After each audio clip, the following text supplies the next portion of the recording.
All right, how's everybody doing today? Hotep, hey, this is Michael Imhotep, founder of the African History Network, host of the African History Network show.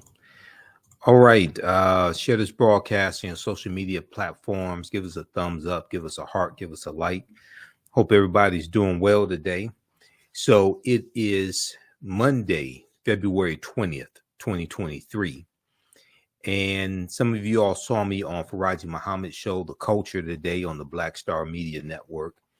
And at the end of our discussion, I talked about my 12-week online course that I teach on Saturdays, Ancient Kemet, the Moors, under my Alpha, Understanding the Slavery in School. We deal with thousands of years of history and what leads up to the transatlantic slave trade taking place. Okay, it's been some time since I've done a overview or a preview of the actual content of the course. Now, a lot of people about the content of the course, and we have there's 250 slides in the class. I do a PowerPoint presentation. We have book references, articles, video clips. There's about 250 slides. There's probably about 60, 70 articles that we reference in the class. And this is a 12-week online course, okay, that I teach. Now, we can't start studying our history in slavery, even when we deal with the transatlantic slave trade. We can't start in 1619. I know the 1619 project is airing on the Hulu channel right now, but we can't start in 1619.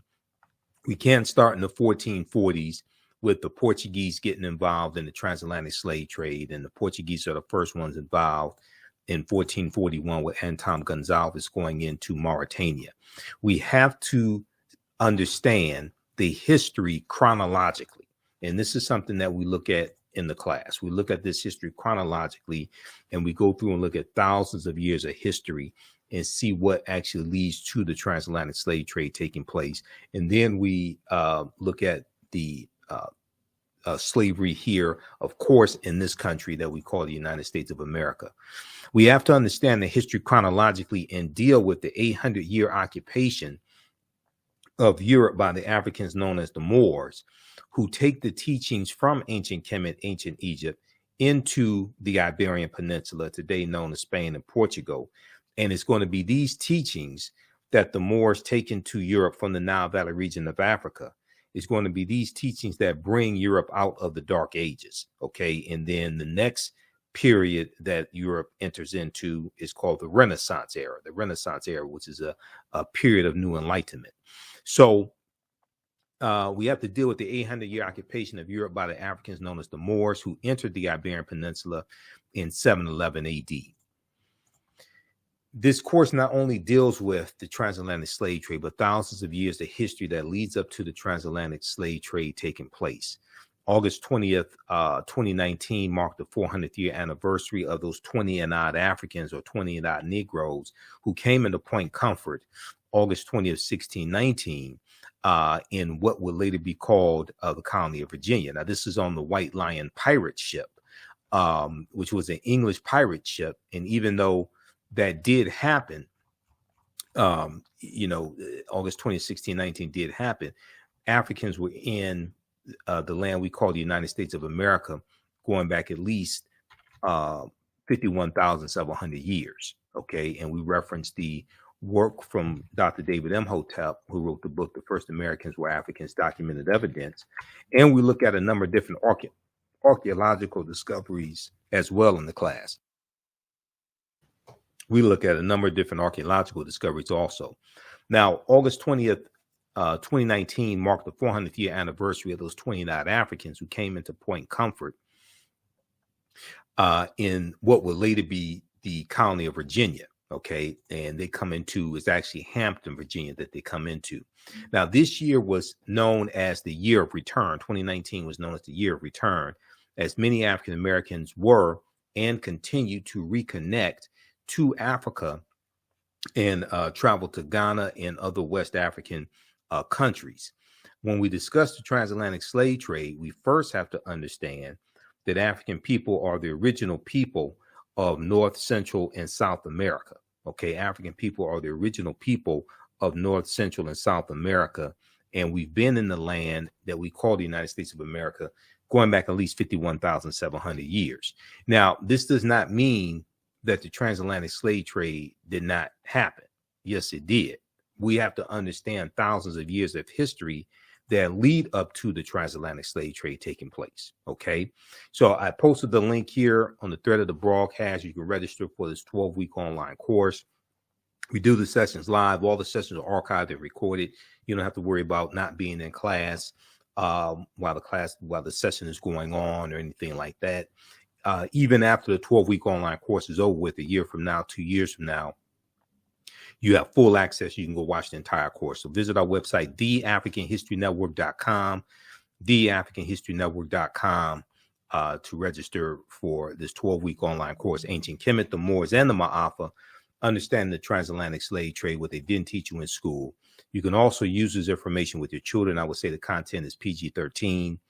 And I'll also share information with you how studying our history benefits our children and benefits us as a people, because there's studies that document this also. So recently we've seen attacks on the teaching of African American history and African history in public schools across the country, especially in a lot of these former Confederate states. Okay, we see the attacks going on against the Advanced Placement African American Studies course coming from the College Board, the attacks from Florida. I talked about this on the African History Network show on Sunday, February 19th, and I've been talking about this probably going back at least a month now, going back to January of 2023. College Board hits back at Florida's initial rejection of AP African American Studies course and admits it made mistakes in rollout. So we see these culture wars being played out. We see books being banned. We see Reverend Al Sharpton led a march in protest against Governor Ron DeSantis banning this Advanced Placement African American Studies course Wednesday, February 15, 2023. Okay, so we saw that take place. We've seen after Juneteenth became a federal holiday in 2021, signing the law became a federal holiday, we started seeing a lot more articles being written about Juneteenth. And this article here from the New York Times is a very interesting article. And most Americans know little or nothing about Juneteenth, poll finds. Most Americans know little or nothing about Juneteenth, poll finds. And in the article, it talks about 60% of Americans know little or nothing about Juneteenth. And be quite honest with you, a lot of the information that's floating around about Juneteenth, a lot of that is inaccurate. It wasn't the last day of slavery. There's a lot. The Emancipation Proclamation did not free the enslaved Africans. So there's a lot of misinformation floating around. We see attacks on teaching. We see attacks on having Black History Month in schools also because of these anti-critical race theory laws.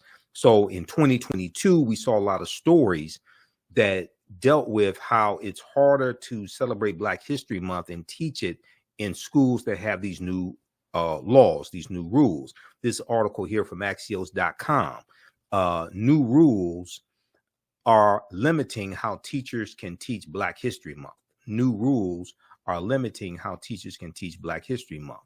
And then we see stories about what I call slave lessons gone wrong, or stories about slavery gone wrong. This is an article from the USA Today, mock slave auctions, racist lessons, how U.S. history class often traumatizes, dehumanizes Black students. Okay, so you have this article here that's from 2021, and then this one, Republican state lawmakers want to punish schools that teach the 1619 Project.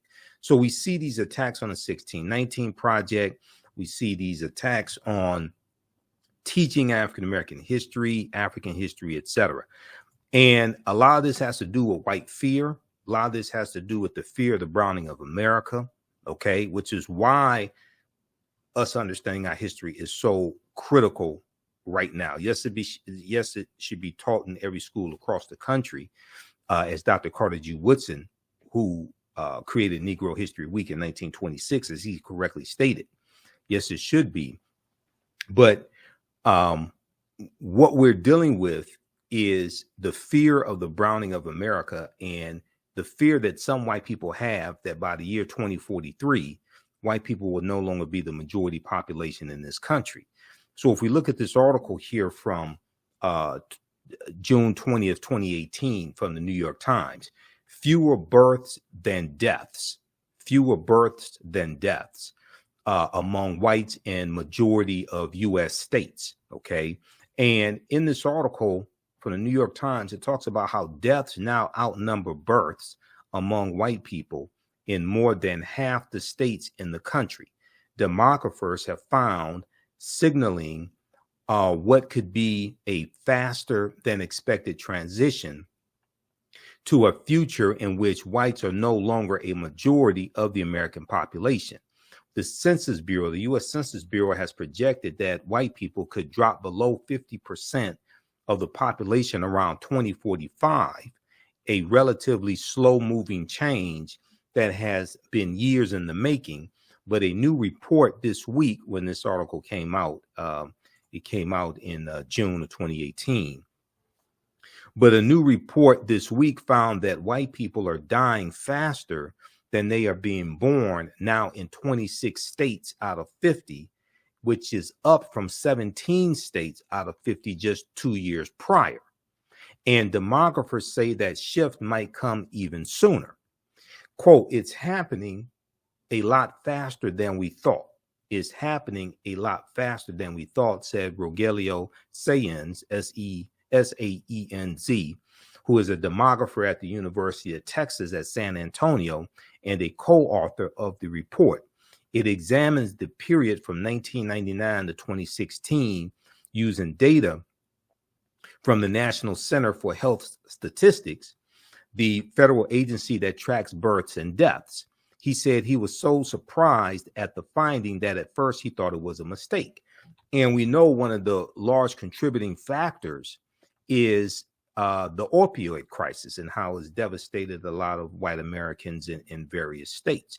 Now, when you look at the 2020 census, the 2020 census was the first census since 1790 where the population of white people dropped below 60%. It was 57% in the 2020 census. You can go to census.gov and read it. Okay. So we have all this going on right now. So us understanding our history, us understanding African history, African American history is more important than ever based upon what we're dealing with. And we have to understand history, law, politics, and economics. History, law, politics, and economics, because they are all interrelated, interconnected. So when you see me on Roland Martin Unfiltered, you see me on Faraji Muhammad show, The Culture, you hear me talk about this. You listen to the African History Network show, you hear me talk about this as well. Okay, now, so the 1619 project, you've heard me talk about it. You've heard there's some good information there, but you've heard my criticisms about it. And it's important for us to understand that much of what we've been told about Virginia's 1619 first Africans is wrong. Okay. Much of what we've been told about Virginia's 1619 first Africans is wrong. There's a good article from VirginiaMercury.com from August 11th, 2019 that deals with this. And in 1619, codified slave laws didn't exist in any of the 13 colonies. And a lot of people are so shocked when they hear this. The whole way that slavery evolved in this country and even the way race evolved in this country is different than the way we actually think it evolved. Okay. I mean, that gets also in the Bacon's Rebellion, 1675, 1676, in the colony of Virginia, what happens after Bacon's Rebellion and the introduction of the term white in the colony of Virginia around 1681 to break up the alliance between enslaved Africans, free African Americans, poor whites, white indentured servants, things of this nature. That all comes to a head in Bacon's Rebellion, where you have this rebellion of 500, about 500 people of different races, different statuses, some enslaved Africans, some white indentured servants, etc. And they burned down the town of Jamestown, Virginia in 1676 because they were all being exploited on the tobacco plantations in Virginia, and they realized that they had a common enemy. They were being exploited by the ruling elite. Okay, this is Bacon's Rebellion.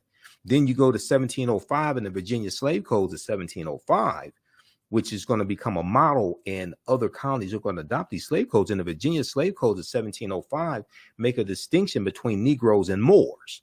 So you get into this, you start dealing with a deep understanding of history, and you start seeing how all this evolves, and nationalities and status, and start seeing how all of this evolves.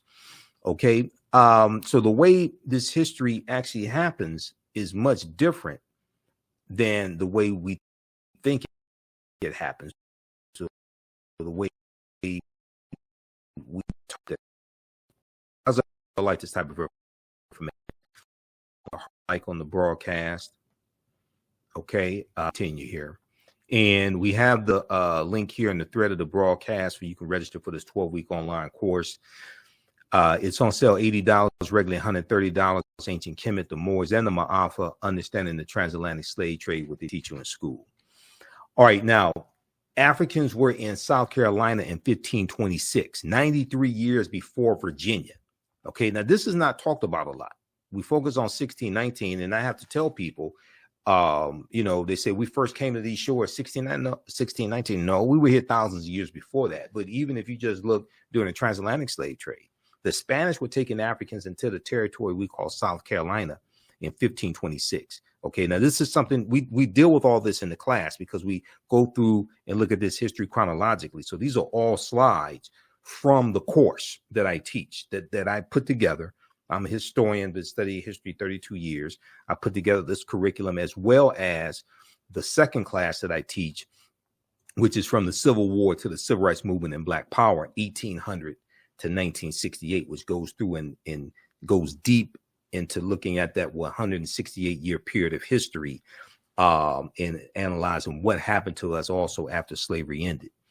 Okay, now before 1619, there was 1526, the mystery of the first enslaved Africans in what became the United States. There's a good article from Washington Post, September 7th, 2019, September 7th, 2019, that deals with this history. 1526 is not talked about a lot, okay? And you had those Africans, there's going to be an uprising, they're going to overthrow their oppressors, and they're going to run away. And it's believed they went to live with Native Americans. So it was the Spanish tried to set up the settlement, but it was a failed settlement. Now, Spanish explorers brought 100 African slaves to a doomed settlement in South Carolina or Georgia. Within weeks, the subjugated revolted, then vanished. Maybe that's why they don't want us to know about 1526, because those Africans overthrew their oppressors. So maybe that's why that's not talked about a lot. But that's 93 years before Jamestown, Virginia. And then in 1513, Juan Ponce de Leon, the Spanish conquistador, comes into Florida, and he has an African with him named Juan Garrido. Juan Garrido was born in West Africa around 1480. And Juan Garrido is probably the first African we know of by name, in this land that we call the United States of America, or what Native Americans call Turtle Island. And Dr. David Imhotep talks about Turtle Island in the book, The First Americans Were Africans, Documented Evidence. Okay, so we look at different African, some different African civilizations, ancient African civilizations like ancient Nubia, and we look at African empires besides Egypt that Europeans and Arabs tried to claim as their own. One of them is ancient Nubia, okay, or Ta-Nehisi, which existed from about 4500 BC to 500 AD. And Nubia is the mother of ancient Kemet. Nubia is the mother of ancient Kemet or ancient Egypt, okay, because and Abyssinia or Ethiopia is the grandmother. So to understand ancient Kemet, ancient Egypt, you have to understand Nubia and understand Ethiopia. Now, ancient Nubia or Ta-Seti or Ta-Nehesi, also known as Kush, which was more of a region. Kush was more of a region than a kingdom. And some of that also depends upon which period of time you're talking about as well. But ancient Nubia was a region along the Nile River located in northern Sudan and southern Egypt or southern Kemet. Okay. And today, the lower portion of Egypt and the upper portion of the Sudan, that is where Nubia was. Okay. The geographical demarcations that we see in on the map that we see in Africa, the 54 African nations, those largely come from the Berlin Conference of 1884 and 1885. Okay. The Berlin Conference, the conference to divide Africa. There's a good article that I referenced, the interview that I did with Professor James Small, and we talked about, I think it was in the interview where we talked about the Woman King. There was a good there's a good article from thought.co, okay, and it's on the Berlin Conference. This one right here, the Berlin Conference to divide Africa, the colonization of the continent by European powers. This article is from June 30th, 2019. And it goes in, deals with some of the history of these 14 European nations having this conference in Berlin, Germany. And they carve up Africa into colonies. Okay, they carve up Africa into colonies. This is one of the ways how Great Britain got so much territory in Africa from the Berlin Conference also. Okay, so check this out. This deals with the Berlin Conference of 1884 and 1885. There was no African representation at the Berlin Conference. Okay, there was no African representation at the Berlin Conference. These were all Europeans. Now, it was, so when we look at Nubia, it was home to some of Africa's earliest kingdoms, known for rich deposits of gold. Nubia was a major trading port for luxury goods that came from sub-Saharan Africa, such as incense, ivory, and ebony. The first monarchy of recorded history was established in Nubia. The Nubians were also known for their exceptional archery skills that provided the military strength for their rulers. Kings of Nubia ultimately conquered and ruled Egypt for about a century, for about 100 years. Monuments still stand in modern Egypt and Sudan at the sites where Nubian rulers built cities, temples, and royal pyramids. Now, also, there are twice as many, when we look at the Sudan today, there are twice as many pyramids in the Sudan as there are in Egypt. Okay, there are over 200 pyramids in the Sudan. Okay, there are twice as many in the Sudan as there are in Egypt, because the Sudan, Nubia, was the mother of ancient Kemet.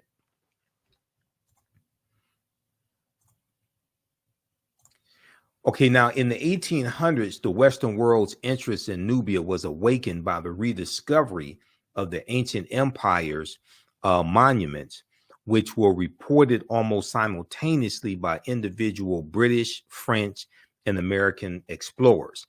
Many of them found it difficult to credit indigenous Africans for building such a civilization. So they tried to say that the Nubians were white as well, just like they tried to say that the ancient Egyptians were white, or some of them said that, some of the archaeologists said the ancient Egyptians were brown skinned Caucasians or something like this, or they tried to say they were Semites, anything but black Africans. They could not admit that these were Negroes. Okay, they could not admit that these were black Africans. They had to be Semites, They had to be brown-skinned Caucasians, biracial, triracial, something like that. All right, in this this clip right here, you have a scientist, a white scientist, disappointed when he finds out that ancient Egyptian pharaohs were Black Africans. They did the scientific analysis, and he had to admit that they were Black Africans. He was disappointed when it happened. This was from this clip was from the History Channel, and we actually posted this on our Facebook fan page, the African History Network. He got thousands of likes. It went viral. Now, during the 1840s, German Egyptologist Carl Richard Lepsius, Lepsius, asserted confidently that the Greek term Ethiopian, when referring to ancient civilized people of Kush, did not apply to Negroes, but was used to describe the reddish-skinned people closely related to the Egyptians who belonged to the Caucasian race. Okay, they do whatever they can to discredit it. They don't want to admit these are Black Africans. Now, Nubia was the first recorded monarch in history. Ancient Egypt is the first major civilization in Africa for which records are abundant. It was not, however, Africa's first kingdom. A March 1st, 1979 New York Times front page article written by journalist Boyce Rensberger reported, quote, evidence of the oldest recognizable monarchy in human history preceding the rise of the earliest Egyptian kings by several generations has been discovered in artifacts from ancient Nubia. End quote. Now, the artifacts including hundreds of fragments of pottery, jewelry, stone vessels, and ceremonial objects such as incense burners were initially recovered from the Cusco Cemetery by Keith C. Seal, a professor at the University of Chicago. Okay, so then we look at the Punic Wars, and we look at civilizations like Carthage and the Carthaginians and their fight against the Romans in the three Punic Wars as well. Now we know Carthage is in North Africa. It's in the area that today is Tunisia. We look at Hannibal Barca, okay, who was a Carthaginian, one of the greatest military strategists in history. He became a general at the age of 26. So we go through and look at that and the Punic Wars and their fight against Rome. We look at the Battle of Cannae, 216 BC, where Hannibal Barca defeats the Roman army, and the Roman army, they lose about 70,000 soldiers in one day. It's looked at one of the greatest military victories in history. We know that Carthage is going to exist from 816 BCE, before the Common Era, or BC, to 146 BC. Carthage is going to be destroyed by Rome in 146 BC. And you also deal with Publius Cornelius Scipio Africanus in the Second Punic War. And after the Battle of Zama in 202 BC, when Publius Cornelius Scipio Africanus defeats Hannibal Barca, was Publius Cornelius Scipio at this point, is going to be after the Battle of Zama that Scipio takes the surname Africanus. Africa was not named after Publius Cornelius Scipio Africanus. He took his surname after the Battle of Zama in 202 BC. And I go through and we deal with linguistics and understand language in the class also, because Africa is a Latin word. Ca is a Latin suffix denoting land. The prefix Afri refers to the Afri, who are a group of Black African people in Algeria and Tunisia. That area where Tunisia used to be called Carthage. Okay, so in Africa means land of the Afri. Okay, it's not named after a Roman general. Africa was not named after a Roman general at all. So as you get deep into the history, then you start studying language and seeing how it relates to history. And a lot of these myths that are being pushed fall apart. Carthage was founded in the 9th century BCE, before the Common Era, on the Gulf of Tunis. From the 6th century BCE onwards, it developed into a great trading empire covering much of the Mediterranean and was home to a brilliant civilization. In the course of the long Punic Wars from 264 BCE to 146 BC, Carthage occupied some of Rome's territories before finally being destroyed by its rival in 146 BCE. Now, in his book, World's Great Men of Color, Volume 1, history scholar J.A. Rogers asserts that the Carthaginians were descendants of the Phoenicians, a Negroid people, and that, in fact, until the rise of the doctrine of white superiority. Now, this is extremely important because on the History Channel in 2016, they had a series called Barbarians Rising, and I watched it, Barbarians Rising, and it dealt with 700 years of invasions in the Roman Empire, okay, leading to the fall of the Roman Empire in 476 AD, when the western portion, I should say the fall of the western portion of the Roman Empire, 476 AD, when the Vandals and the Visigoths crushed the western portion of the Roman Empire. Okay, so you had Nicholas Pennock, this actor Nicholas Pennock, portraying Hannibal Barca because Hannibal was an African man. And you had white people, some white people on social media, not all of them. Yeah, some white people losing their minds saying that the History Channel was lying and that Hannibal was white and the Carthaginians were white, things of this nature. This is because of these lies that have been told. And Carthage is one of those African empires that Europeans tried to claim as their own. No, these were Black African people. These are descendants of the Phoenicians. Okay, so J.A. Rogers in World's Great Men of Color, Volume 1, said that the Carthaginians were descendants of the Phoenicians, a Negroid people, and that, in fact, until the rise of the doctrine of white superiority, Hannibal Barca was traditionally known as a Black man.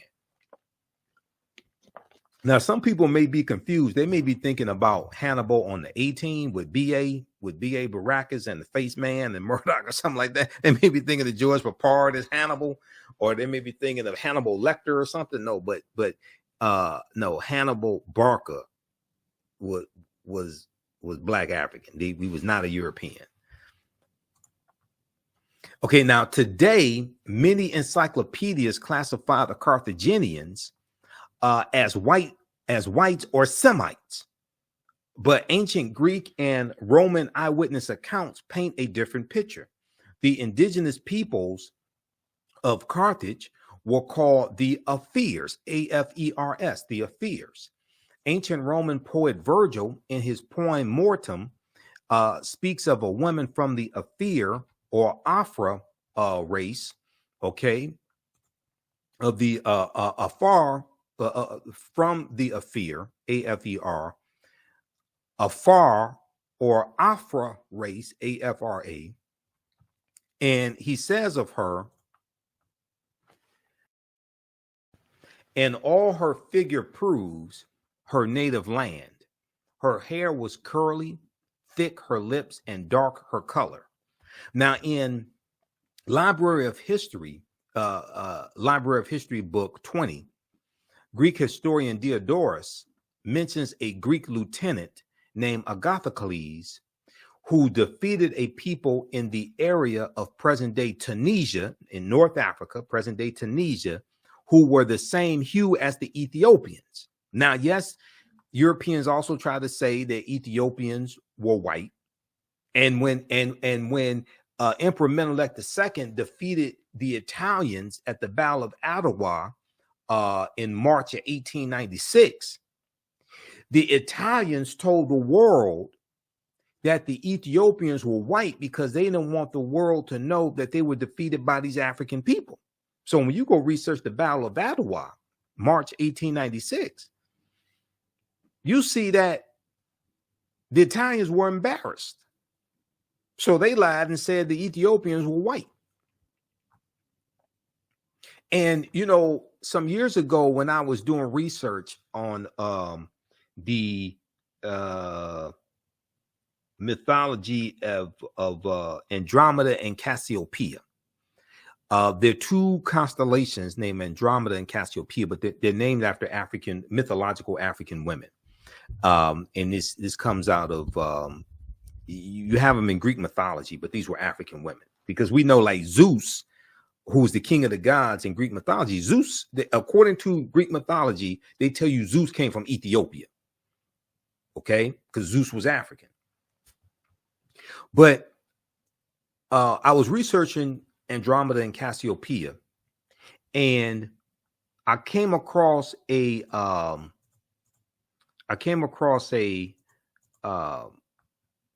painting that dealt with this mythology, and the painting depicted the king of Ethiopia as being a Greek, as being European, and it was showing the people in the painting as being European. And it was depicting Andromeda, Cassiopeia, things like this as Europeans. So I'm sitting there looking at this painting. It was a picture of the painting online. I'm looking at this. So I called Professor Kaba Hiawatha Kamene. Professor Kaba, some of you have seen or heard some of the interviews I've done with Professor Kaba. He's in the Hidden Colors documentaries. We're in the Black Friday documentaries together. And I said, look, I said, I'm doing research on the mythology of Andromeda and Cassiopeia. And I came across this painting that depicts the king of Ethiopia as being white. I said, when did the Greeks conquer Ethiopia? I don't remember that. He said they didn't. He said they didn't. They just conquered them in the artwork.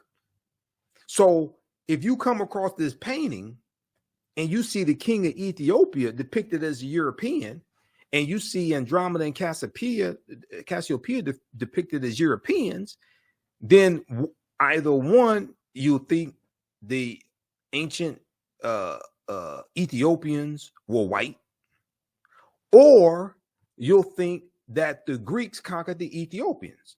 And both of them are wrong.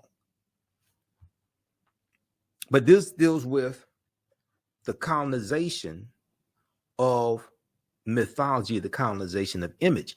And as J.A. Rogers said in World's Great Men of Color, okay, the Carthaginians were descendants of the Phoenicians, a Negroid people, and that, in fact, until the rise of the doctrine of white superiority, Hannibal Barca was traditionally known as a black man, because as you have a rise in European powers, you have a rise in white superiority.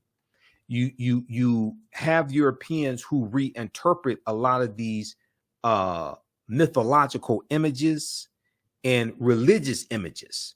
So we know that they were worshiping the Black Madonna Child, okay, all throughout Europe. And there are over 300 images of the Black Madonna Child in France. France probably has the most number of images, paintings and statues and things like this of the Black Madonna Child. And this was being worshipped even before the African Moors go into Europe, because this comes from Asar, Aset, and Heru, who the Greeks called Osiris, Isis, and Horus. This gets into a deep history, which takes you right back to ancient Africa and takes you back to the Nile Valley region of Africa. But as Europeans are going out conquering people's lands in the 1400s, they're going out conquering people's lands. They're recovering from the Black Death, the bubonic plague, which hit Europe in spurts from 1347 to 1400. And Europe loses between a quarter to a third of their population as they're going into the Caribbean and setting up sugarcane plantations, and they're rebuilding Europe, and they're extracting the mineral wealth and extracting Africans out of Africa and enslaving them, things like this. You start seeing a reinterpretation of a lot of these different figures, images, etc. And as you have a rise in European powers, you have a rise in the dominance of the European phenotype. And we go from the Black Madonna Child to the decolorized version of that with the white Mary and Jesus. Okay. All right, Kate. Now, how do you all like this type of information? Give us a thumbs up, give us a heart, give us a like on this broadcast. Be sure to register for my 12-week online course that I teach. This is a preview of. This is an overview of this 12-week online course called Ancient Kemet, one of the original names for Egypt, Ancient Kemet, the Moors, and the Ma'afa. Understanding the transatlantic slave trade, what they didn't teach you in school. So when you scroll down our website, you'll see the information for my radio show, the African History Network show. You'll see the information for the Free Black History Month lectures I'm doing each Saturday in February. The last one is Saturday, February 25th, 12 noon to 1:30 p.m. We have the link there to register for that. In the Free Black Month lectures, we're dealing with Black resistance movements in the fight for freedom from 1630 BC in antiquity to 2023 Common Era. Today, attacks on voting rights and teaching African American history. Okay. Then we have the information for the 12-week online course. It's on sale $80, regularly $130. Ancient Kemet, the Moors, and the Ma'afa, understanding the transatlantic slave trade. I teach that class 2 p.m. to 4 p.m. Eastern Standard Time on Saturdays. You can click right here on the link to register for the full course. We do the sessions live. All the sessions are archived and recorded. You can go back and watch it anytime. Okay. Ancient Kemet, the Moors, and the Ma'afa, understanding the transatlantic slave trade, what they didn't teach you in school. Now, the second class that I teach that starts up Sunday, February 26th. The second class that I teach is from the Civil War to the Civil Rights Movement and Black Power, 1800 to 1968.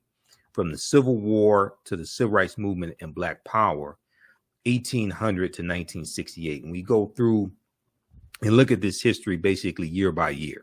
We go through and look at this history chronologically to see what leads up to the Civil War taking place. And then we analyze the Civil War. We look at the Reconstruction era, 1865, 1877, Jim Crow era. We look at the Great Migration, 1915, 1970, 6 million African Americans migrating from the South up north and out west. World War I, World War II, Civil Rights Movement, and Black Power movement, to understand what happened to us after slavery ended. What were the laws and policies put in place to put us where we are today, to understand where we need to go from here. Okay, so that's from the Civil War to the Civil Rights Movement and Black Power, 1800 to 1968. So you can register for both of those classes. The same is the same format for both classes, and we have a bundle pack where you get both classes for $120. Okay, that's a $300 value because there's also 5 lectures that you get from me free. They're going to be uploaded into the video library. So we have the link there for the bundle pack also. And if you've taken any of my online courses in the past, you pay for any of the online courses in the past, you get a 50% discount on the course bundle. Okay. So our returning students, our previous students, email me at ahnshow@theafricanhistorynetwork.com, ahnshow@theafricanhistorynetwork.com, or email me right through the website, and we'll get you enrolled at a discount. Okay, so visit our website, theafricanhistorynetwork.com. All right, let's continue.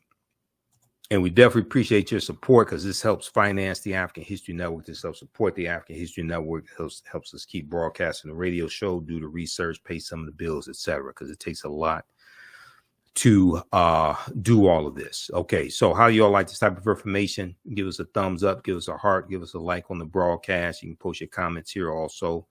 Are you learning anything from this class, from this class overview? Okay, so we have Carthage. Europeans try to claim Carthage for themselves also, and we deal with Carthage in the class. And the Punic Wars, we talk about Numidia also, which existed from about 202 BC to 46 BC, because we go through and we'll look at different African civilizations. We'll go through and look at a chronology of thousands of years of history. Now, Numidia was another great Black Berber Libyan nation in northern Algeria during the time of the Romans and Carthaginians. It began as a sovereign state and later alienated and later alternated status between a Roman province and a Roman client state. It is considered to be the first major state in the history of Algeria and the Berber world. Okay, it's considered to be the first major state in the history of Algeria and the Berber world. All right. Now, Numidia has also been classified by European and Arab historians as a Caucasian or Semitic built civilization. However, in his book, The Destruction of Black Civilization, Dr. Chancellor Williams declared that Libya was once so nearly all black that to be called a Libyan meant that one was black. Okay, Libya was once so black that to be called a Libyan meant that one was black. The Greek historian Herodotus, writing about Libya in his Histories, Book 4, stated, quote, "One thing I can add about this country, so far as one knows, it is inhabited by 4 people, of which 2 and 2 are not. The indigenous people are the Libyans and the Ethiopians. The Libyans and the Ethiopians. The former, the Libyans, occupying the northerly, and the latter the more southerly parts. The immigrants are the Phoenicians and the Greeks." Now, one of the most famous Berber Moors of the Roman times was Massinissa, the king of Numidia, who assisted the Romans against the Carthaginians during the Punic Wars. Okay, so he teamed up with the Romans to help defeat the Carthaginians. And when you study Hannibal Barca and the Punic Wars, you read about the Numidians siding with the Romans. Okay, all right. Now, evidence that proves that African people sailed to the Americas long before Columbus. There's a good article from the AtlantaBlackStar.com that deals with this history. And we deal with, there's about 60 or 70 articles that we reference in the class. There's 7 books that we reference also in the course. You don't have to buy any of these books to follow along.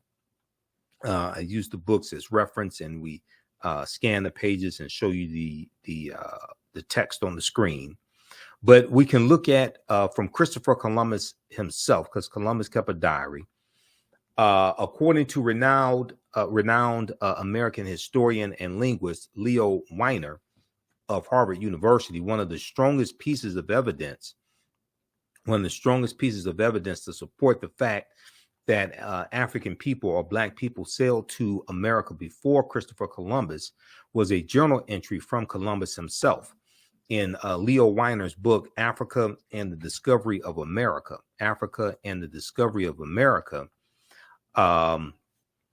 he explains that Columbus noted in his journal that the Native Americans confirmed, quote, black-skinned people had come from the southeast in boats trading in gold-tipped spears. Black-skinned people had come from the southeast in boats trading in gold-tipped spears. Now, the discovery of American narcotics in Egyptian mummies has also left some historians amazed. Recently, archaeologists discovered the presence of narcotics only known to be derived from American plants in ancient Egyptian mummies. These substances included South American cocaine from erythroxylon and nicotine from Nicotiana tabacum. German toxicologist Svelta Balabanova reported the findings, which suggest that such compounds made their way to Africa through transatlantic trade that would predate Christopher Columbus' arrival by thousands of years. Now, we know Columbus never came to the land we call the United States of America. The closest he comes here is 90 miles away, but he's in the Caribbean. He's in Central America. So he's in the Americas, but he never comes to the land we call the United States of America. Now, if we look at Egyptian artifacts in North America, for years, Eurocentric archaeologists have largely turned a blind eye when it came to the discovery of artifacts from ancient Egypt being discovered in the Americas. According to my friend Dr. David Imhotep, the author of the book, The First Americans Were Africans, Documented Evidence, quote, Egyptian artifacts found across North America, from the Algonquin writings on the East Coast to the artifacts and Egyptian place names in the Grand Canyon, end quote, are all signs of an early arrival in the Americas by Africans. This is also paired with a much earlier account of Black people with incredible skills at sea, seafaring, sailing. Now, back in 445 BC, the Greek historian Herodotus wrote of King Ramses III leading a team of Africans at sea with astounding seafaring and navigational skills. Together, both accounts would point to African sailing over to the New World before Columbus. So we deal with the Olmec heads in Mexico, in Central America, and who were the Olmecs. Also, we go through, once again, we go throughout thousands of years of history, look at these different civilizations. Dr. David Imhotep in The First Americans Were Africans talks about the Mandinka Egyptian Olmec connection. He said, quote, a major ethnic group among the ancient Egyptian Nubians were the Manding people, an original Niger Congo homeland in the general vicinity of the Upper Nile Valley is probably as good a hypothesis as for the origin of the Manding. The Proto-Manding migration had to have taken place during the African Aqualithic period. That was a wet period in Africa that lasted thousands of years at a time when the Sahara was fertile and had river systems and Great Lakes. The Nile flowed west across the Sahara and emptied into the Atlantic Ocean during very ancient times. This would have enabled East Africans direct access to the Atlantic Ocean. The longer route would be to sail to the Nile River, to the Mediterranean Sea, and then head west to the Atlantic Ocean. When the Manding reached Central America and began mixing with the local population, they were labeled Olmecs. When the Manding reached Central America and began mixing with the local population, they were labeled so a mixture of the Mandinka and other Indians or American Indians. Do not forget that the Manding made the basics, so the Egyptians, the main and the base of the Olmecs of each other. So he talks on page 2 of The First Americans Were Africans, Documented Evidence. You all have seen the numerous interviews I've done with Dr. David M. And let me refresh the screen right here.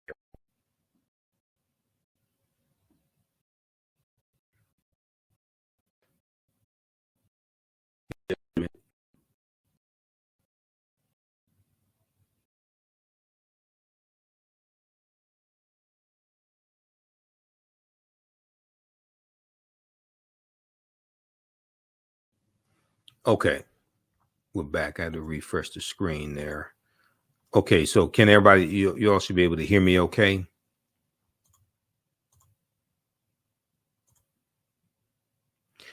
All right, so when the Manding reached Central America and began mixing with the local population, they were labeled Olmecs.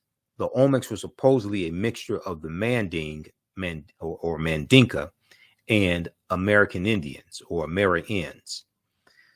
Do not forget that the Manding made up the base of the Olmecs, so the Egyptians, the Manding, and the base of the Olmecs are related to each other.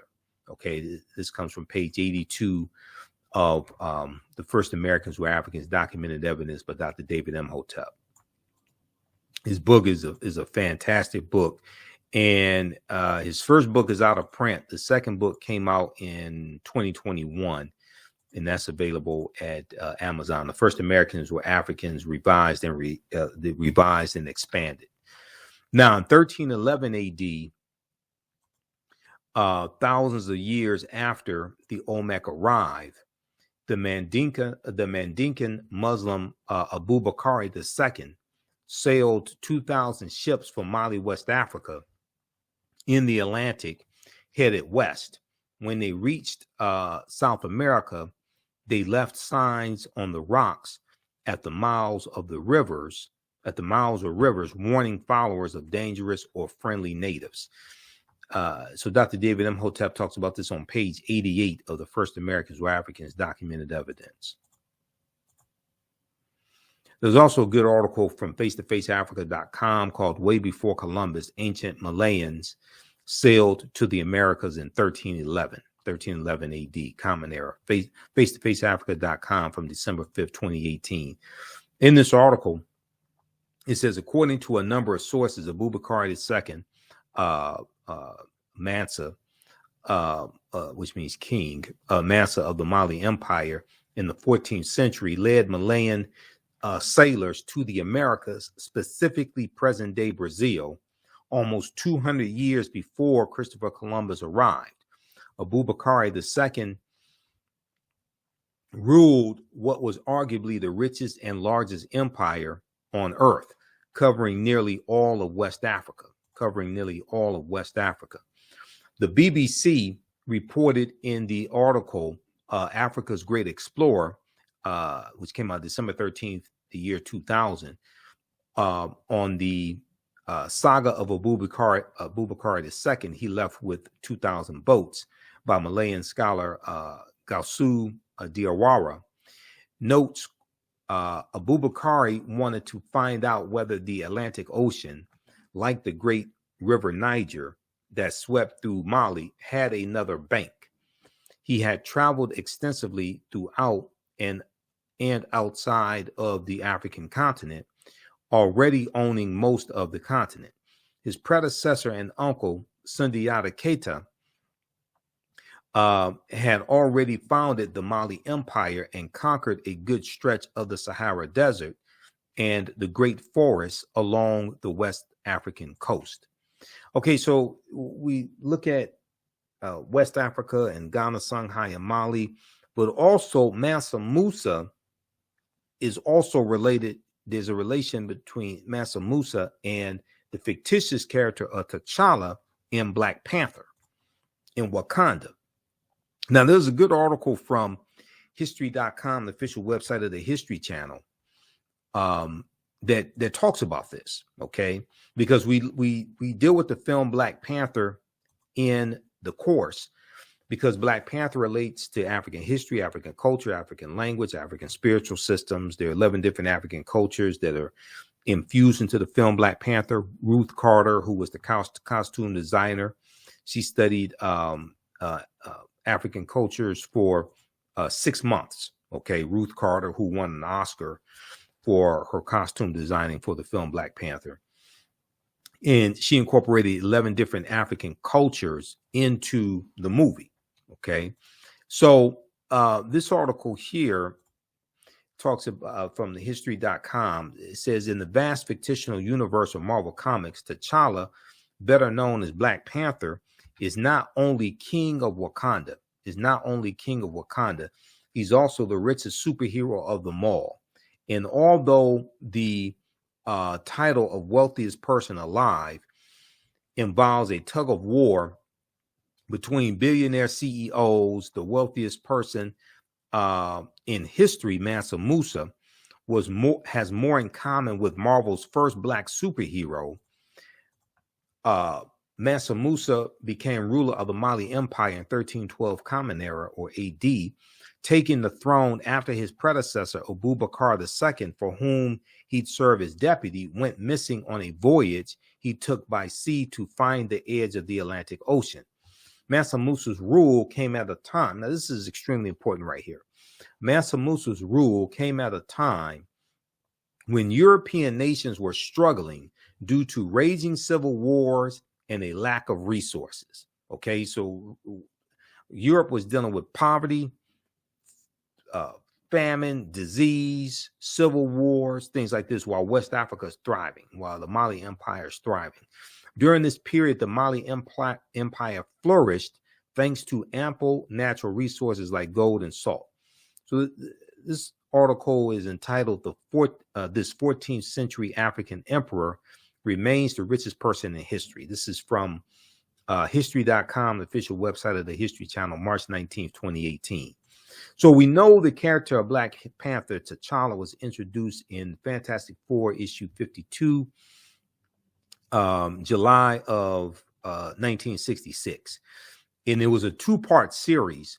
And in this comic book, in the first part of the story, T'Challa defeats the Fantastic Four in their own comic book. Okay.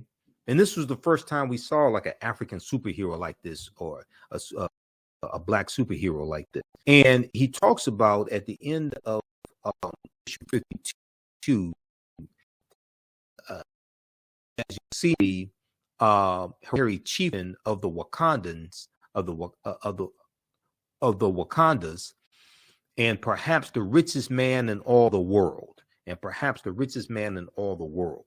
Okay, now the Panther deity of Bast that we see in the movie, the Panther deity that watches over Wakanda, that comes from Bastet, which was a nectar or deity in ancient Kemet, ancient Egypt, that was in the form of a lioness, okay, and then later a cat. Ancient Egyptian goddess worshipped in the form of a lioness and later a cat, goddess of warfare in Lower Egypt, worshipped as early as Second Dynasty, around 2890 BCE, before the Common Era. Okay, so the film is so deep because it helps reconnect us to African history, African culture, African language, etc. The language spoken in the film Black Panther is isiXhosa, which is a real African language spoken in Southern Africa. And isiXhosa has the click sounds in it also. And we know the click language was the original language. We know that with the Wakandan salute comes straight out of ancient Kemet. That's as always, right over left. And that is the symbol, that's the pose of the Nasubitis, or the pharaohs in the sarcophagi, the painted coffins, the sarcophagi is right over left. It's a symbol of power, symbol of royalty. And we see that, go all around the world as well. Now, Wakanda is a real word. Wakanda basically means possesses secret powers, and we see the word Wakanda in the Omaha, Ponca, and Sioux Indian languages also. Wakanda is not something just made up. It's a real word. Ruth Carter did a hell of a job on the costume design for the film Black Panther. She was also the costume designer on the film Malcolm X as well. But one of the African influences we see in the film Black Panther, and we go through and study the film Black Panther in the class because there's so much there. And I've done lectures. Well, first of all, I did 3 months of research on the first Black Panther movie to be able to do my lectures on the film Black Panther. And I incorporate a lot of that into this class. Okay. So how do you all like this type of information so far? Post your comments here. Give us a thumbs up. Give us a heart. Give us a like on this broadcast. The Basotho, who are from Lesotho, which is an enclave inside of South Africa. It's a country within a country. They have these blankets that we saw incorporated into Black Panther. These are cultural blankets, the Basotho heritage blankets. These blankets have a deep cultural significance and history. The world-renowned Basotho tribal blankets distinguish this nation from others by the way in which the blankets are worn as part of their everyday life. The designs have been developed over many years with the blessing of the Lesotho royal family. We also see the Ndebele of South Africa represented, also with the gold rings worn around the necks of the Dora Milaje. Okay. And then we see the Ovahimba of Namibia represented in the hairstyle of one of the elders when they are on the side of the mountain and they're watching the ritual combat that was taking place. So at the beginning of the movie, the ritual combat between T'Challa and M'Baku. Okay, that ritual combat comes straight from the comic book, and it takes place at what's called Warrior Falls. That's the name of that waterfalls. It's called Warrior Falls. That's straight out of the Black Panther comic book and Jungle Action comic book. And this is where the ritual combat takes place to determine who's going to sit on the throne of Wakanda. So we go through, and these are all different aspects of the course that I put together that we deal with, okay, to better understand African history, to better understand ourselves, to better understand African American history. The hat that Angela Bassett's character, Queen Ramonda, who's actually T'Challa's stepmother, if you understand the storyline, because his birth mother dies a few days after he gives birth. That comes from South Africa, okay? That flat disc hat is an Isikolo. Angela Bassett as Queen Mother Ramonda makes an entrance with a large disc headdress. In most of her scenes, she wears a smaller version of the hat, which Ruth Carter borrowed from Zulu culture. The Isikolo is a hat worn by married women and was traditionally shaped from grass fronds with cotton woven through. Their sizes and colors differ between clans, at times reaching a meter in diameter. For Black Panther, Ruth Carter had Ramonda's dramatic white Isikolo 3D printed according to an interview with Vanity Fair. And here's a picture of her with the Isikolo right here. Okay. All right. And then we know that the costumes of the Dora Milaje are inspired by the Maasai of Kenya. Okay. And the dress of the Maasai of Kenya and the colors from the Kenya as well, from the Maasai as well. The Dora Milaje with their deep red armor and tall spears look like Maasai warriors, which was the look that Ruth Carter was going for. The Maasai Shuka is instantly recognizable as the red and blue checkered, sometimes with black, yellow, or green, but red is always the base color. And this is the shawl draped over the semi-nomadic Maasai. Okay, so there's so many African influences in the film Black Panther. We use Dr. David Imhotep's book, The First Americans First Americans Were Africans, Documented Evidence, as a reference. He's a friend of mine. I've interviewed him like 13, 14 times.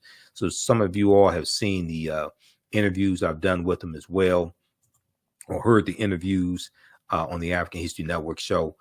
Page 14 of his book deals with a discovery made in Allendale County, South Carolina in 2004 by Dr. Albert Goodyear.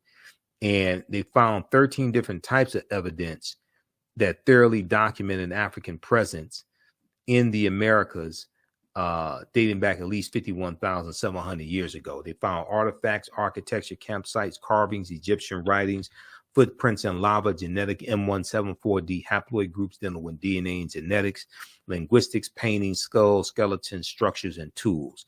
They found 13 different types of evidence documenting an African presence in the land we call the United States of America, dating back at least 51,700 years ago. Now, his book is backed up by 713 footnotes and 7 peer-reviewed articles as well. And we know peer-reviewed articles is the height of academia. So these Africans were the Khoisan, who have the oldest DNA on the planet. They're the short-statured Africans. They go all around the world. They're the ancestors to the Ainu and Atwa, and they were here also. This is Dr. Albert Goodyear. He's a white archaeologist from the University of South Carolina. This article from ScienceDaily.com in November 18, 2004, entitled New Evidence Puts Man in North America 50,000 Years Ago. This talks about his discovery. Okay, ScienceDaily.com, they have all type of archaeological discoveries, scientific discoveries, etc. there. So the Khoisan,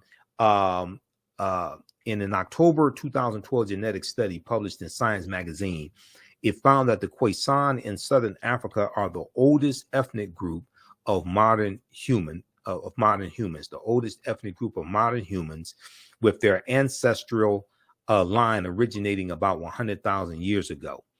The Khoisan, formerly called by the derogatory term Bushmen, are genetically unique, and no other currently known population has separated so early from our common modern human ancestor, according to the report.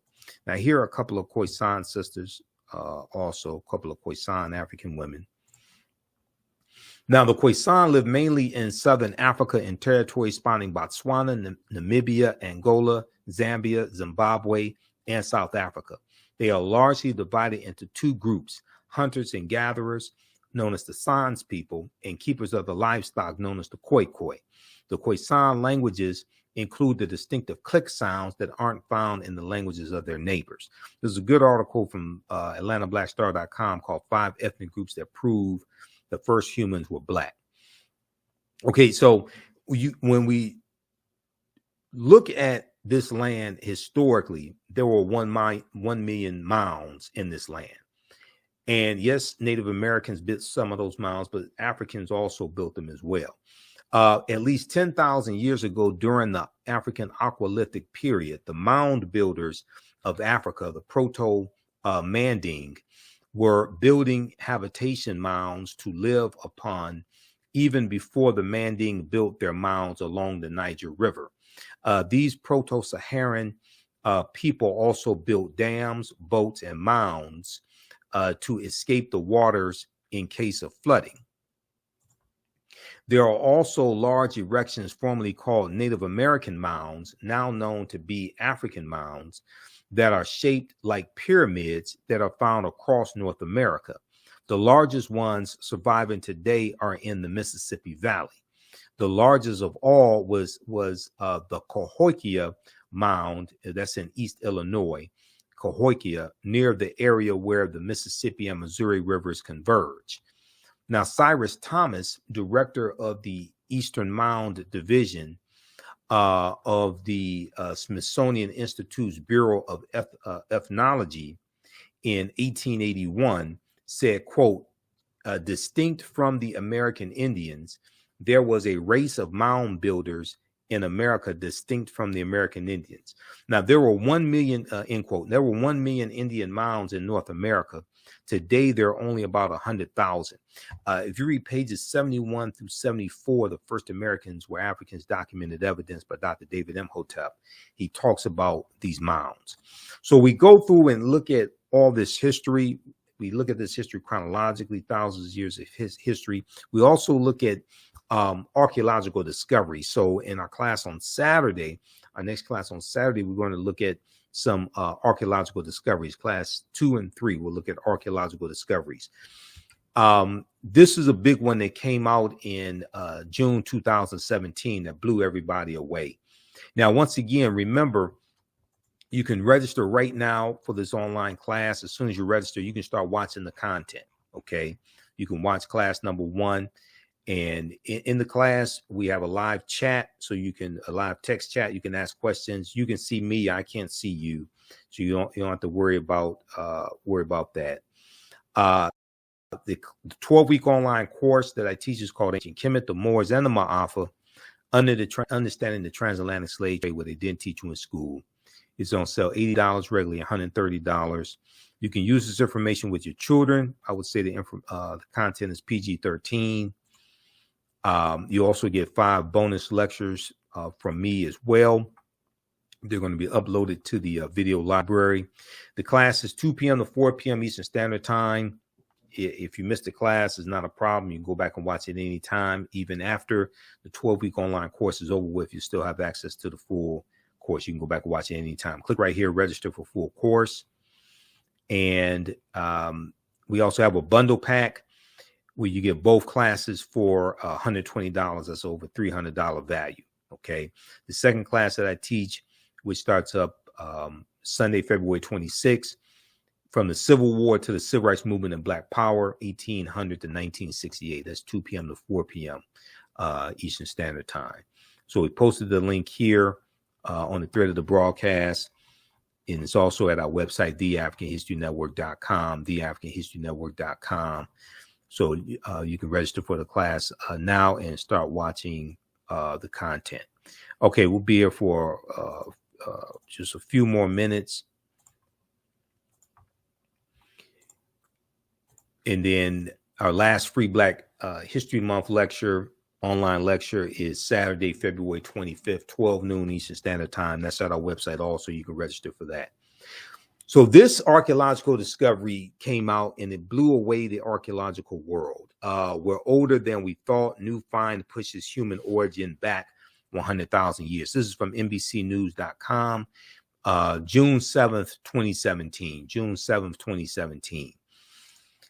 Modern humans evolved much earlier than previously thought, researchers reported on Wednesday. New discoveries at a rich site in Morocco show modern humans were hunting and probably cooking game animals 300,000 years ago.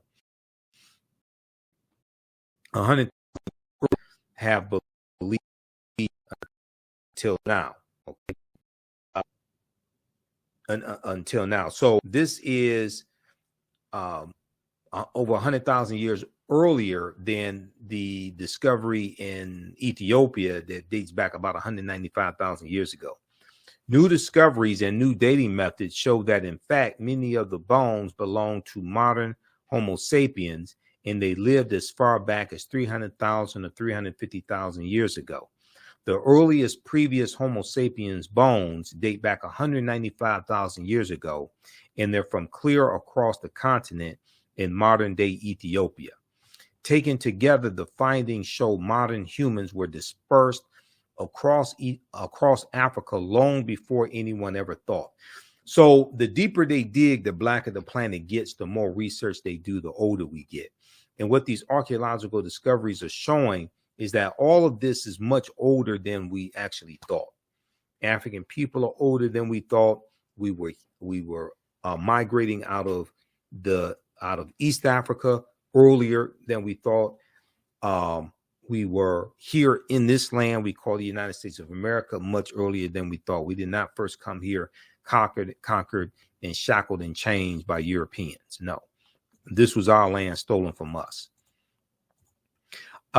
This article from February 2010, New York Times, on Crete, new evidence of very ancient mariners. It talks about how stone tools were found on the Greek island of Crete over the course of 2 summers, and these stone tools date back 130,000 years ago, which pushes maritime sailing in the Mediterranean back thousands of years. It causes them to have to rethink everything, push the timeline back.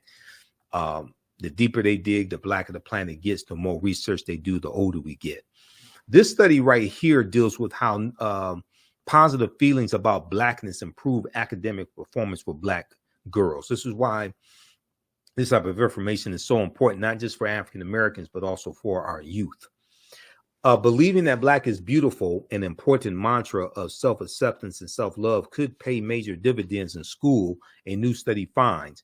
An article in the Journal of Blacks in Higher Education, an article in the Journal of Blacks in Higher Education focuses on a new study from Sharita Butler Barnes, a professor at Washington University in St. Louis, which finds that young Black women with strong racial identity are more likely to be academically engaged, curious, and persistent. The survey looked at 733 Black middle and high school girls in 3 socioeconomically school districts in the Midwest. The study, called Promoting Resilience Among African American Girls, Racial Identity as a Protective Factor,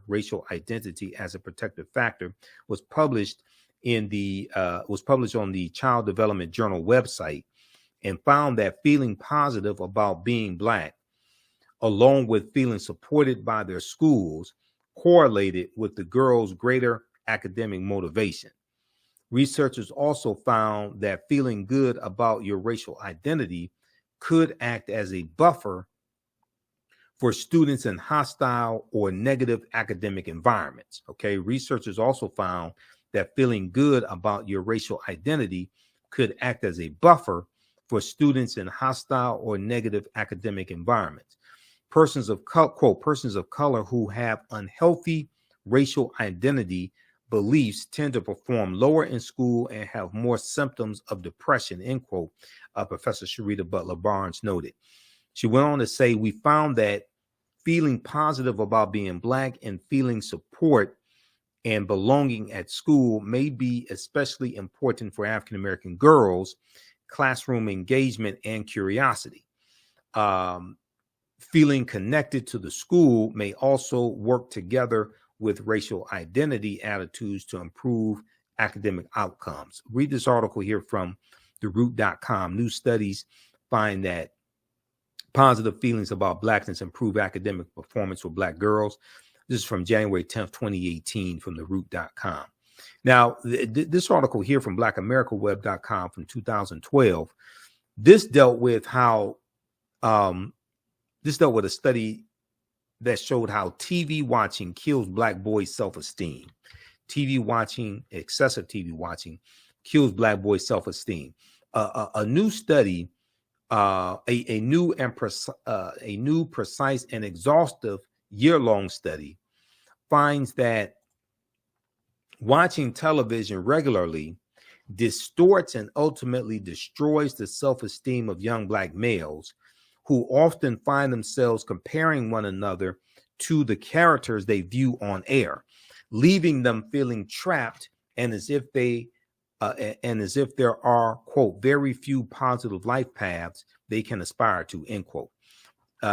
So there are numerous outlets that ran this story. This particular one comes from blackamericaweb.com, July 14, 2012.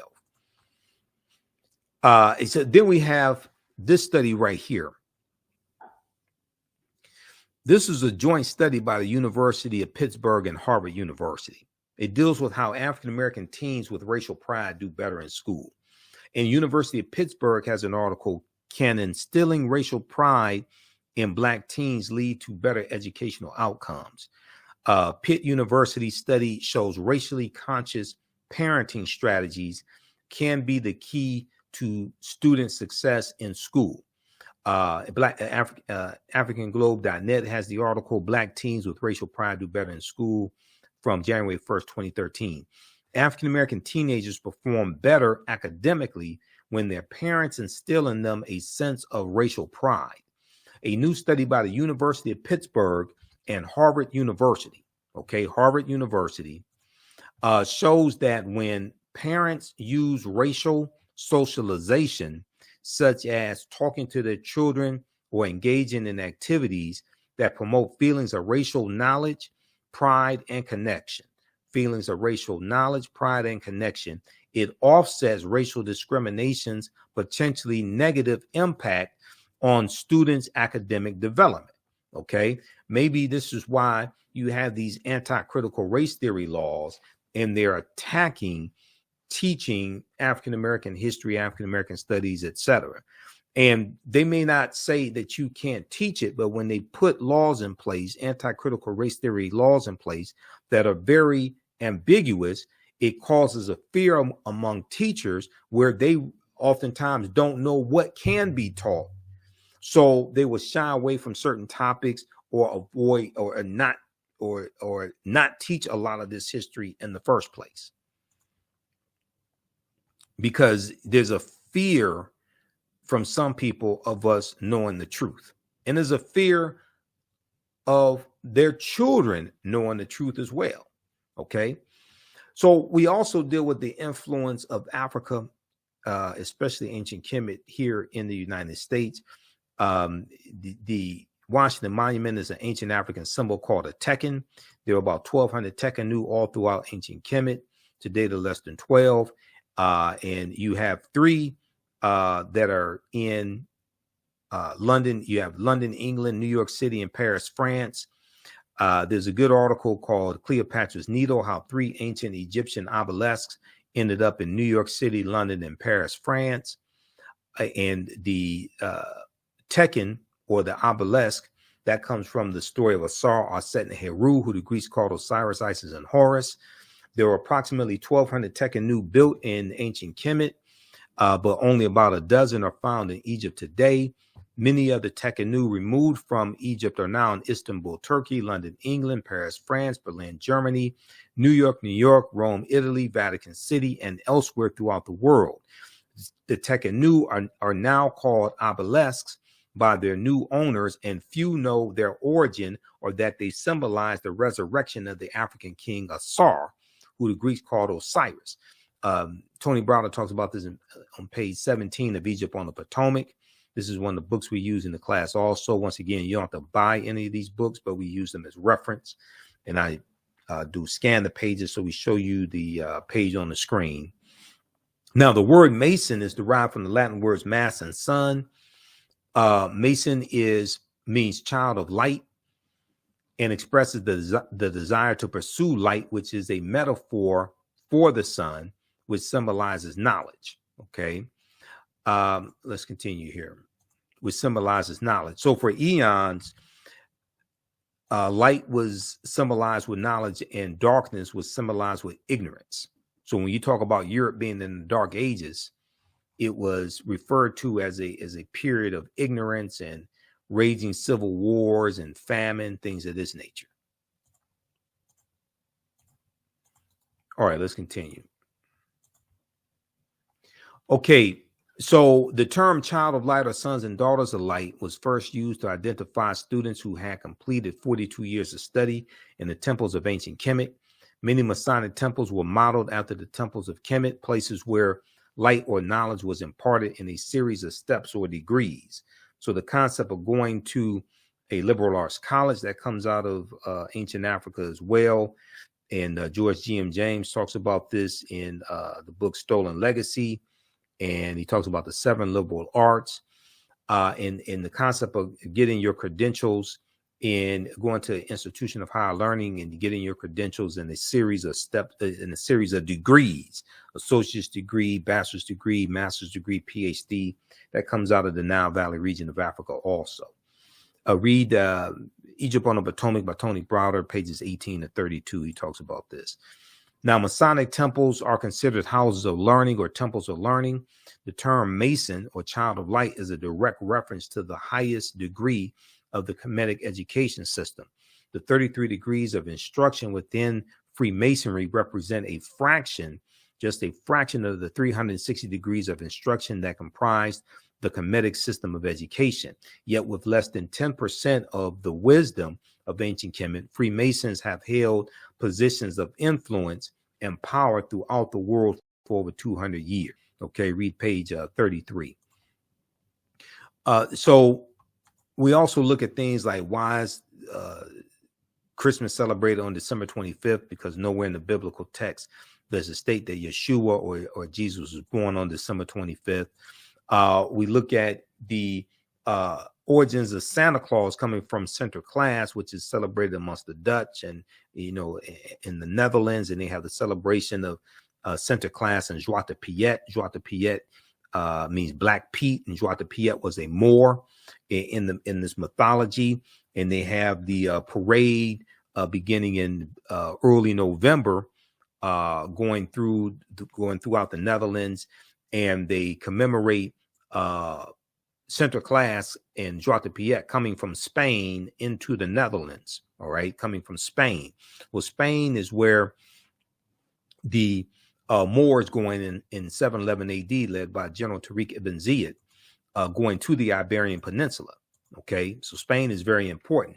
Now, who were the Moors? The Moors' ancestors were known as the Garamantes. These were a Black African people living throughout North Africa.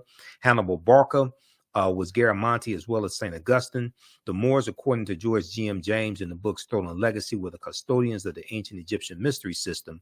These teachings will bring Europe out of the Dark Ages. These teachings will bring Europe out of the Dark Ages. Now, the word Moor is derived from the Greek word moros, which literally means black or a very dark color. The Romans adopted this word and called them Mari, M-A-U-R-I, Mari. The Mari were a Northwest African people who were very dark-skinned. The Romans will refer to the region of Northwest Africa as Mauritania, Mauritania is Latin and means the land of the black-skinned people. You'll also see the term Marish. Now, the Romans would later adopt the word as a reference for the black-skinned inhabitants they encountered in Africa. Golden Age of the Moor, edited by Dr. Ivan Van Sertima, is another book that we use in the class. And if you look at pages 527 and 187, you'll see references for that information. Okay, so we go through and we look at some of the history of the Moors also. Runoko Rashidi had a really good article for AtlantaBlackStar.com called Moors, Saints, Knights, and Kings, the African Presence in Medieval and Renaissance Europe. We use two of Runoko's books in the class. This is one of the books here. This is Black Star, the African Presence in Early Europe. Okay, Black Star, the African Presence in Early Europe. This is one of the books we use. And it deals with the history of the Moors in Europe. So the study of the African presence in history, whether in the African diaspora or Africa itself, is a rewarding endeavor. In this study, we realized that slavery alone is not African history, and that the African history, everybody's history. The history of African people, Black people, is rich and comprehensive, inspiring, and often known. Nowhere is this more the case than the African presence in medieval and Renaissance Europe. Now, according to the Oxford English Dictionary, the Moors, as early as the Middle Ages and as late as the 17th century, were, quote, commonly supposed to be Black or very swarthy, and hence the word is often used for Negro, end quote. In the early 8th century, after a grim and extended resistance to the Arab invasions of North Africa, the Moors joined the triumphant surge of Islam. Following this, they crossed over from Morocco over to the Iberian Peninsula, where their swift victories and remarkable feats soon became the substance of legends. In July 710, Tarif, with 400 foot soldiers and 100 horses, all Berbers, successfully carried out a mission in southern Iberia. That was the reconnaissance mission, to get the lay of the land and see what's going on. Then Tariq goes in 711 AD. Tarif, an important city in southern Spain, is named after him. Then in 711 AD, Tariq ibn Ziyad goes in also, okay? And wasting no time to relish his victory, Tariq pushed on with his dashing and seemingly tireless Moorish cavalry to the Spanish city of Toledo. Within a month's time, General Tariq ibn Ziyad had effectively terminated European dominance of the Iberian Peninsula. Okay, so we'll also talk about Ghana, Shanghai, and Mali. One of the things that I've added to the class, because I've been teaching this class on and off since 2017, is we'll also talk about Queen Nzinga of the modern day Angola, because we know that the documentary from executive producer Jada Pinkett Smith is on Netflix now, African Queens, and the first installment deals with Queen Nzinga. And one of my teachers, Professor James Small, was a consultant on the series. Okay, so when I interviewed him in January, we talked about Queen Nzinga, and we talked about the African Queens series also. We also talked about Godfather of Harlem, because he's the technical consultant. He's the historical consultant on Godfather of Harlem. So we definitely have to deal with Christopher Columbus in this class to get a better understanding of the spread of the transatlantic slave trade and the involvement of Spain, because the Spanish are the second ones. The Spanish are the second ones involved in the transatlantic slave trade. Okay, and we know the Portuguese are the first ones involved, and Spain and Portugal are right next to each other. Now, convinced that what was Columbus looking for? Convinced that he would find a new lucrative sea route to the Orient, to Asia, by sailing west to find silk, tea, spices, gold, etc. This was big business in the 15th century. Okay, Europeans lost their trading route to Asia because of the fall of Constantinople to the Ottoman Turks. Okay, so the Ottoman Turks captured Constantinople and thus divert the trade in Eastern European slaves away from the Mediterranean to Islamic markets. The Italians increasingly look to North Africa as their source for slaves. All right. Now, Columbus never found that direct water route from the west going east that he was looking for. When we look at where he goes on his 4 voyages, he never comes to the land we call the United States of America. Okay. He goes into Cuba, Haiti, Puerto Rico, Honduras, Panama, the Bahamas, Hispaniola. The western third of the island of Hispaniola is where Haiti is, etc. He never comes to the land we call the United States of America. If you go to history.com and search for Columbus, they have a good chart there. It shows you where he went on his 4 voyages. Now, what was the transatlantic slave trade? And how is this different from the slave trade? Now, the widespread enslavement of diverse peoples for economic and political gain has played a fundamental role throughout human history in the development of nations. Ancient Greek and Roman societies operated by using slave labor, as did many European countries in the modern period. As early as the Middle Ages, Mediterranean cities were supplied with Moorish black slaves from Muslim countries in North Africa. By comparison, the slave trade is a term which has grown to be associated specifically with the transatlantic trade or the triangular trade that spanned for centuries, roughly 50, it goes back to 1441, but some people put it at 1518 because that deals with the Asiento de Negros of August 1518, signed by King Charles V of Spain, which drastically expands the transatlantic slave trade and increases the need for enslaved African labor. This involved 3 countries, 3 continents, Europe, Africa, and the Americas, and was responsible for human suffering on an unprecedented scale. Now, Brazil doesn't abolish slavery to 1888. 1865 is when it is abolished in the United States, but Cuba doesn't abolish it. Cuba abolishes it in 1886, and it's 1888 in Brazil. Now, slavery comes to the New World. African slaves were first brought to the New World shortly after the discovery by Christopher Columbus of the so-called New World. Legend has it that one slave was included in his original crew and that they could be found on Hispaniola, the island of Hispaniola, a site of present-day Haiti, as early as 1501. Upon his arrival in the Bahamas, Columbus himself captured 7 of the natives for their quote-unquote education. That's what he said on his return to Spain. However, the slave trade proper only began in 1518 when the first African cargo direct from Africa landed in the West Indies. This is after the Asiento de Negros. The importation of Africans to work in the Americas was the inspiration of the Spanish bishop Bartolomé de las Casas, whose support of black slavery was motivated by humanitarian concerns. And de las Casas is a bishop, Bishop Bartolomé de las Casas. He travels on some of the voyages with Columbus. He keeps a diary and he documents the atrocities that Columbus inflicts on the indigenous people. And he said that Columbus was responsible for killing 12 million to 25 million indigenous people.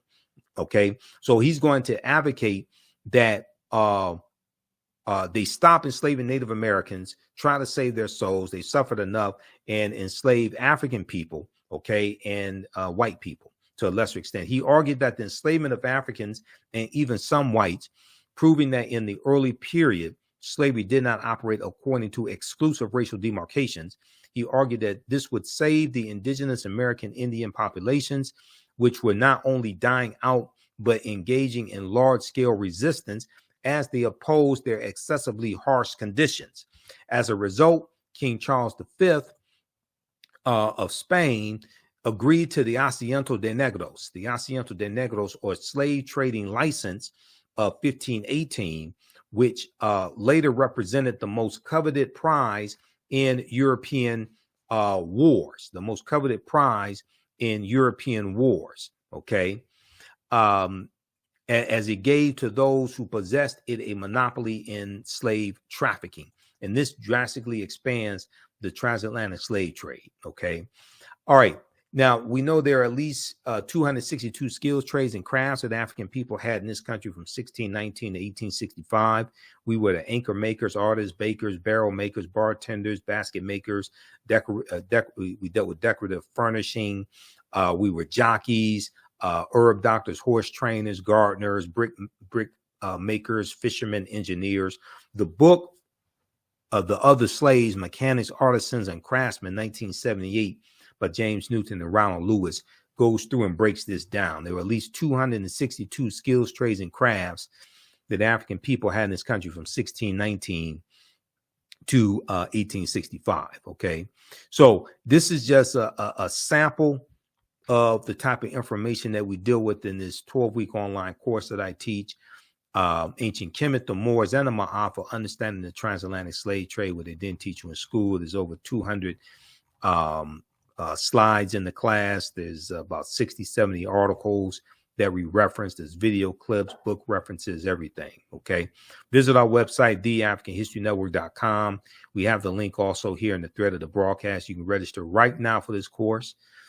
You're going to learn so much in this class. How'd you all like this type of information? Did you learn anything from this broadcast? If you learned a lot from this broadcast, you'll be blown away by this course. I've been teaching this class on and off since 2017. I put together the curriculum. I developed the course. I've been studying history 32 years. The class is on sale $80, regularly $130. This is a great time to study this type of history. This also helps to support the African History Network. This helps us stay on the air, keep broadcasting, keep doing the research, pay some of the bills. Next class is Saturday, February 25th, 2 p.m. to 4 p.m. Eastern Standard Time. We do the sessions 2 p.m. to 4 p.m. Eastern Standard Time. Click right here to register here. As soon as you register, you can go back and watch class number 1 also. And we have a bundle pack. You get both classes for only $120. That's over $300 value. You get 5 free lectures from me also that it will be in the video library when you log in into the Learn World account, because I use 2 digital platforms to teach these classes. So we appreciate the financial support from you for registering for these courses as well. And then Sunday, February 26th, 2 p.m. to 4 p.m. class number 1, from the Civil War to the Civil Rights Movement and Black Power, 1800 to 1968 starts up also. You can use this information with your children. I would say the content is PG-13. It's not overly graphic. I don't do a lot of cursing or anything like that. It's very visual, very engaging. Okay. So hope to see you in class. You can also support us, $ the AHN show through Cash App, $ the AHN show through Cash App, also through PayPal, paypal.me/the AHN show. So if you like this broadcast, if you learned a lot from it, please support the African History Network, register for the class. Also support us through Cash App and PayPal. All this does not happen without resources. And if you want to pay through Cash App, just email us and let us know that also. Email us at $ the AHN show through Cash App, email us at AHN show at theafricanhistorynetwork.com, AHN show at theafricanhistorynetwork.com, or email us right through the website. Okay.